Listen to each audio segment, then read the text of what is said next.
Welcome to Style and Confidence, where transformative coaching meets personal styling for business success. I'm your host, Claire Silk, a transformative life coach and a personal stylist, passionate about helping women like you align your inner worth with your outer expression. Each week, we explore how to build lasting confidence from the inside out, so you can show up as your most authentic, empowered self.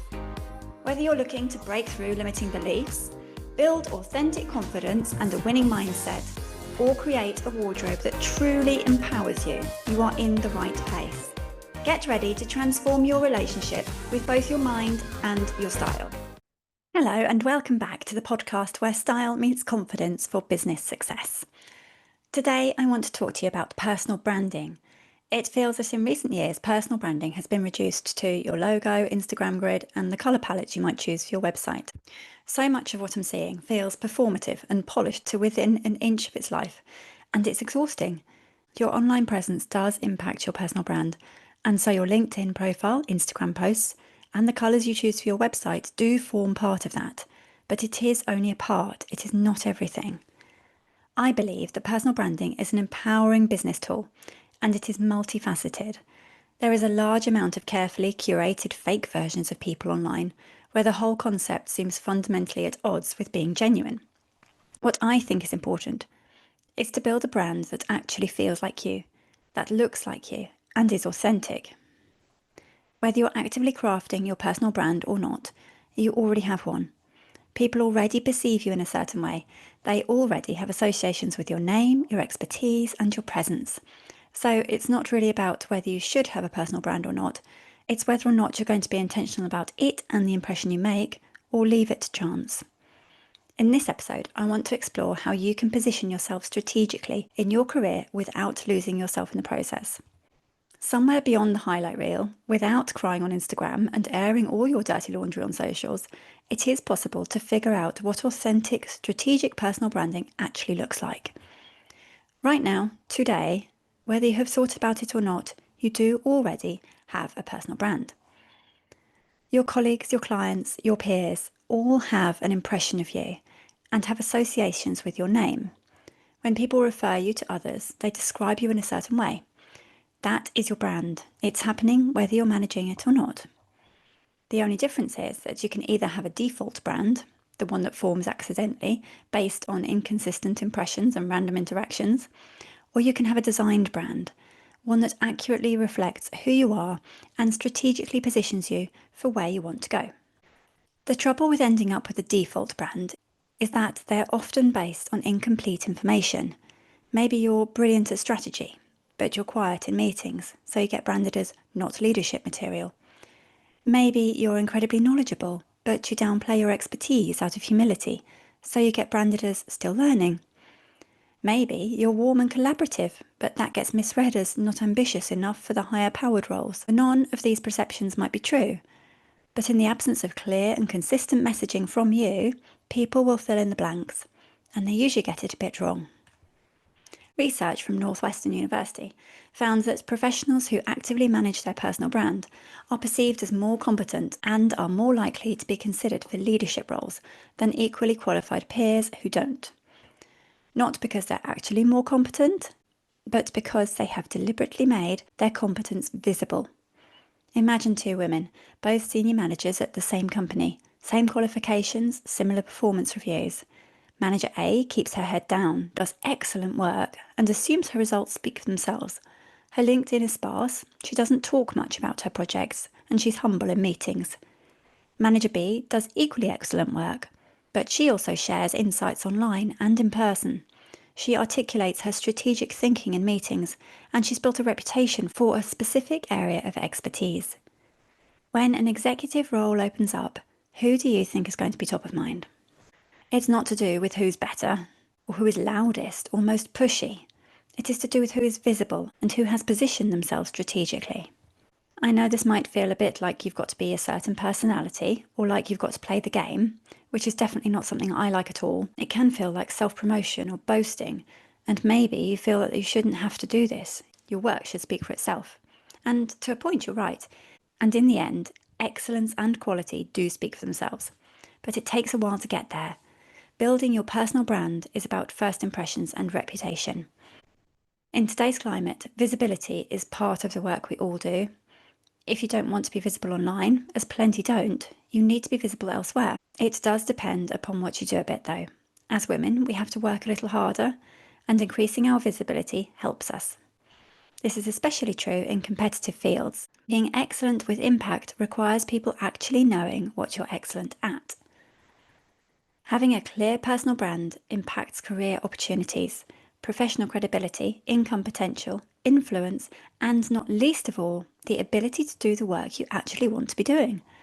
So the question isn't should you have a personal brand, it's are you going to intentionally shape the brand you already have?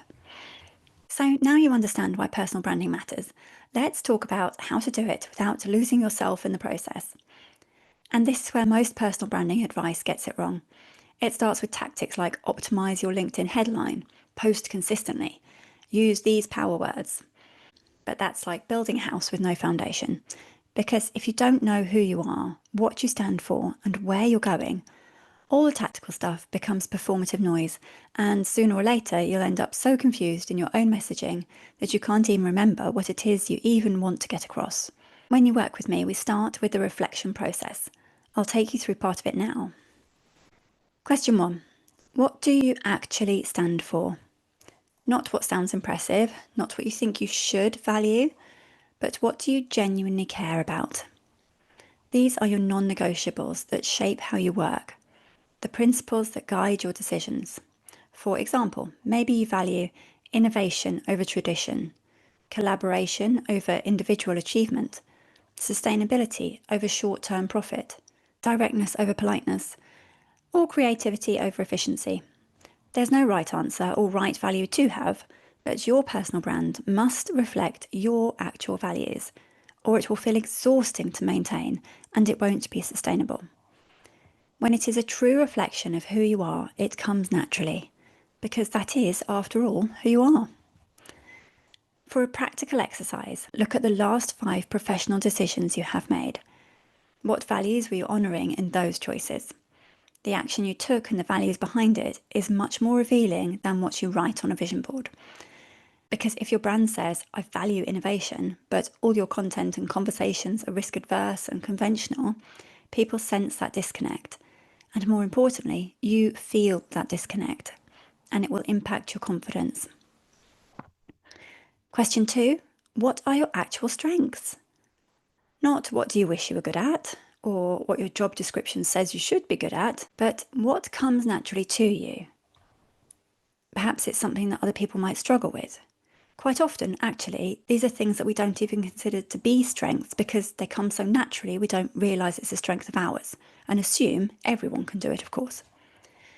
In positive psychology, Martin Seligman's research led to the identification of 24 character strengths. These are morally valued, universally recognised and measurable. They include strengths like kindness, forgiveness, modesty and honesty. These are grouped under 6 core virtues and are used to guide personal development. Our top 5 strengths define who we are and how we show up in the world. If you're interested in taking this test for yourself, head over to VIA Character Strength Survey. I'll leave the link in the show notes. As I said, most of us dramatically undervalue our signature strengths because we just don't see them and they feel easy to us. So naturally, we assume they're easy for everyone and not a big deal, but they're not. Your personal brand needs to be built around your genuine strengths because authenticity in branding is morally right and also strategically smart. You can't sustain a brand built on capabilities you don't actually possess. Ask yourself, what do people consistently ask for your help with? What tasks do you finish and feel energized rather than depleted by? What were you doing the last time someone said, wow, I could never do that? That is your brand territory. And if you're struggling, ask the people that know you well. Question 3. Where are you actually going?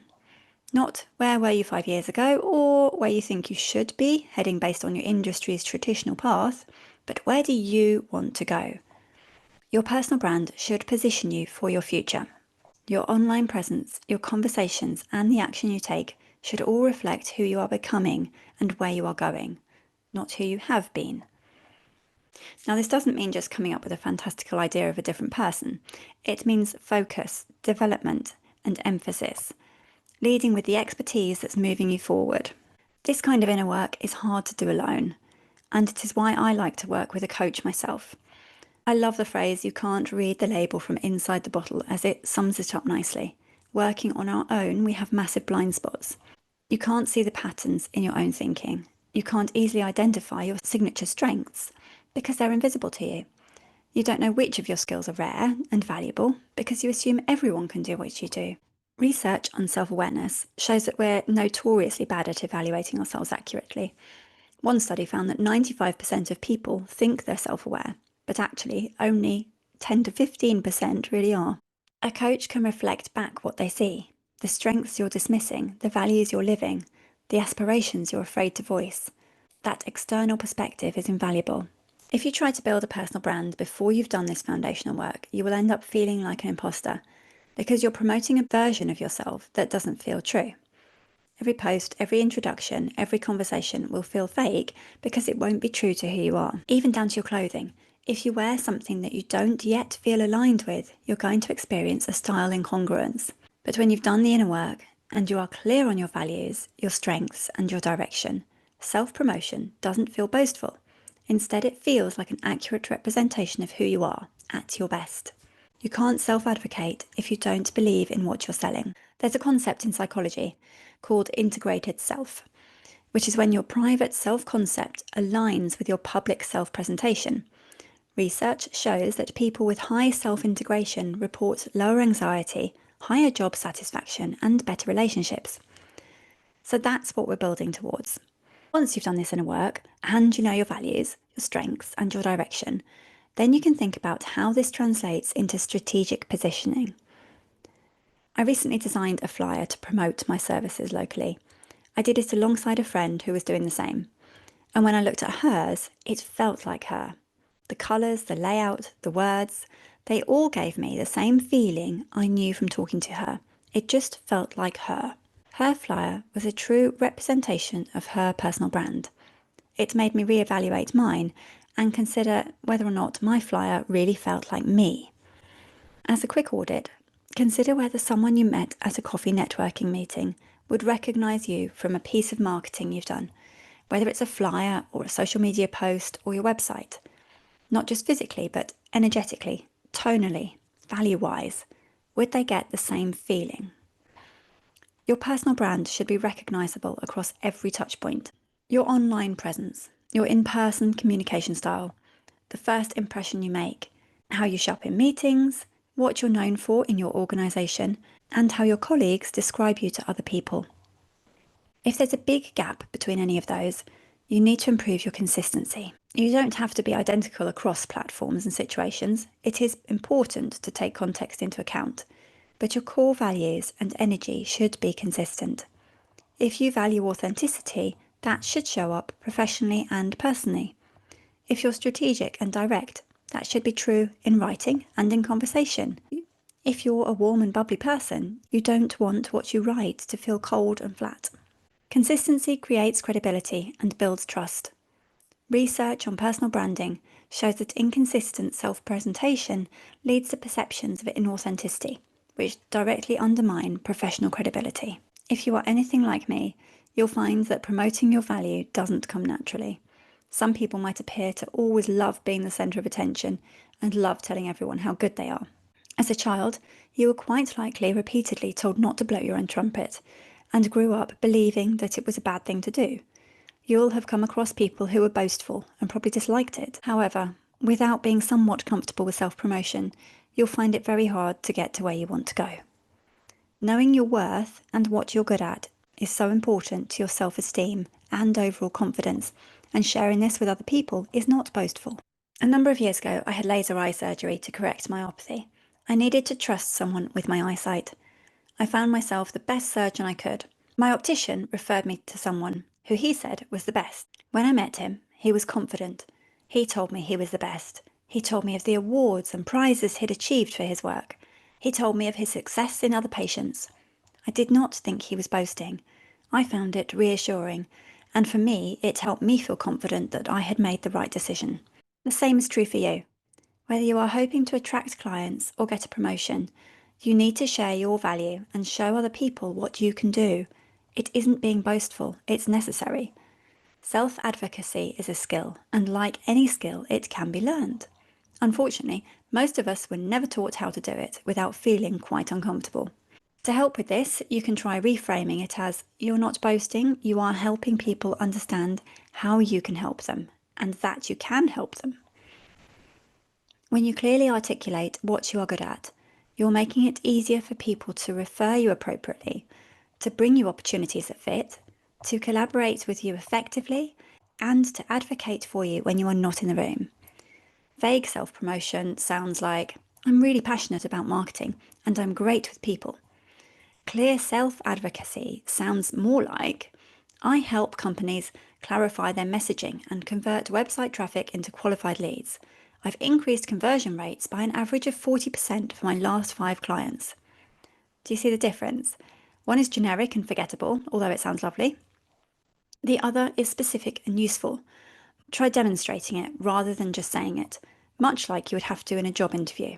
So instead of saying, I'm a great leader, share a story about the last time you led a team through a difficult transition and what was the outcome.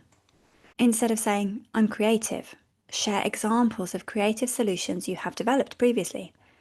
Storytelling bypasses the awkwardness because you're not directly claiming your greatness. You're letting the story demonstrate it, so your greatness is being inferred. Research on persuasion shows that narratives are significantly more compelling than claims. When you tell a story, people remember it, they connect with it, and they assign to you those qualities that the story demonstrates. When you get this right, opportunities will start coming to you instead of you having to chase them. Someone sees your content and thinks, oh, she's the person for that. A colleague might be asked for a referral and immediately think of you because you've been clear about your positioning. Or maybe a recruiter searches for a specific skill set and your profile pops up because you've consistently used the right language. Your brand starts doing the introduction work for you. I do want to be clear that building an intentional personal brand does not mean pretending to live a highlight reel and shopping for clothes you will only wear in a fantasy life.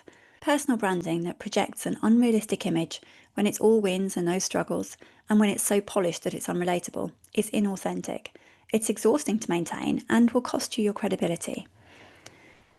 Would you believe there's even research on this? Studies on social media use show that highly curated self-presentation is associated with increased anxiety, depression, and feelings of inadequacy.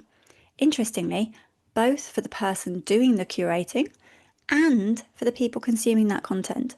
So it serves absolutely no one to build a personal brand that's not true to who you really are. The sweet spot of genuine personal branding lives at the intersection of truth and strategy. The truth part is that you're being honest about who you are, what you value, and what you're good at. And the strategy part is where you're emphasizing the aspects of yourself that support your goals, where you're going, and are relevant to your audience. As an example, when you meet someone at a networking event, you don't tell them your entire life story, you share the relevant parts. That's not being inauthentic, it's just being appropriate. Your personal brand works the same way. You're not obligated to share every struggle, every doubt, every dimension of your personality. You're presenting the professional version of yourself that is most useful for your goals. As a quick sense check, think, does your brand help you grow into who you want to be, or does it lock you into who you think you should be? If maintaining your brand feels like you're constantly performing, or you feel terrified of being found out, something's not right, or if you feel like you can't evolve because it would contradict the brand you've built. A healthy personal brand should feel like the truest, most strategic version of you. It should give you room to grow and elevate, as well as to be human and make mistakes. It doesn't happen overnight though. Signs of a misaligned personal brand to watch out for include if maintaining your brand exhausts you emotionally, if you're saying things you don't believe to maintain consistency, if you are avoiding opportunities because they don't fit your personal brand, or if you feel like you're playing a character. The ability for your brand to evolve with you is crucial. You're not the same person now as you were 5 years ago, and you sure enough won't be the same person 5 years from now. That doesn't mean you would be being inconsistent. Your core values will most likely stay relatively stable. but your interest, your expertise, and your focus areas might change. And your brand needs to be able to accommodate that. Some of the most compelling personal brands I've seen are people who publicly share their evolution. They might say things like, I used to focus on A, but I've learned B and now I'm moving towards C. That shows authentic growth, and it's relatable. As we come to the end of this episode, what I want you to take away from today is that strategic positioning and personal branding starts with internal clarity, not external performance. You can absolutely be authentic and intentional. Your brand isn't just what you say about yourself, it's how you show up as a person and how you carry yourself. It's authentically aligning your outer presence with the inner you. However, your brand is only as strong as the self-belief backing it. You can have the perfect LinkedIn profile, but if you don't feel confident in what it says, the uncertainty will leak through. And similarly, your brand isn't just your words, it's your presence, your appearance, how you hold yourself in a room, and your energy. Think about your personal brand as a lighthouse. Make sure it's guiding people to the real you, the strategic, authentic, evolving version of you that's really worth knowing. After all, people buy people. So if you're ready to build a personal brand that feels true to who you are, whilst working strategically, start with the fundamentals. I've created a free guide to help you with this. 5 ways to boost your style and confidence. This guide gives you 5 quick, practical strategies. I'll leave the link in the show notes for you.